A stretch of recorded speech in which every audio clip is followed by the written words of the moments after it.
నీవు ఒక ద్రాక్ష చెట్టువి. ద్రాక్ష చెట్లు పాడైపోతున్నాయి అంటే గల కారణం ఏంటంటే అపవాదికి నీవు చోటిస్తున్నావు గనుక పాడైపోతుంది. మన ఫోన్లో యూట్యూబ్లో షార్ట్స్ వస్తాయి, ఇన్స్టాగ్రామ్లో కూడా షార్ట్స్ వస్తాయి. నువ్వు సినిమా చూడట్లేదు, 3 గంటలు నడిచే సినిమా చూడట్లేదు, కానీ ఇన్స్టాగ్రామ్లో షార్ట్స్ అంటే ఏంటి? చిన్నదే, వాడు జస్ట్ చిన్న డైలాగ్ కొట్టింది ఉంటుందండి, అది 1 నిమిషం కూడా రాదు. కానీ ఈ చిన్నది ఒక్కసారి చూసిన తర్వాత మరొక క్షణము ఏమవుతుంది తెలుసా? ఇంకేమైనా ఉందా అని మరలా చూస్తావు. ఒక రోజు అయిపోయింది, 2వ రోజు నీ ప్రాణం ఎలా ఆశిస్తుందంటే మరలా. ఇప్పుడు నీ ఆత్మీయ జీవితం రోజు రోజుకి తగ్గి ఎక్కడికి వెళ్తుంది నీ మనస్సంతా?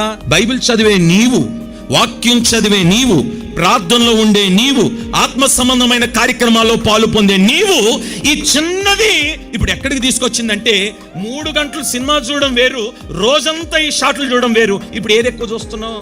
అపవాదికి నువ్వు చోటు ఇవ్వడంతో సాతానుగాడు ప్రవేశించడం ఆలస్యం.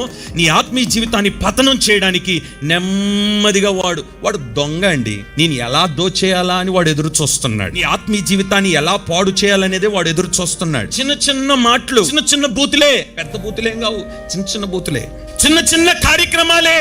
చిన్నదే పాపం, నిప్పు చిన్నదే, కానీ నీ ఆత్మీయ జీవితాన్ని పరిపూర్ణంగా పాడు చేసేస్తుంది అది.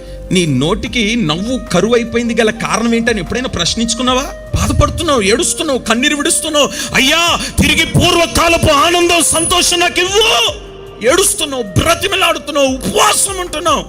అంతా బాగానే ఉంది, నీ ద్రాక్ష చెట్టు చెడిపోతుంది తెలుసా నీకు? సూటిగా నీతో దేవుడు మాట్లాడుతున్నాడు, సరి చేసుకో సహోదరుడా, సహోదరి.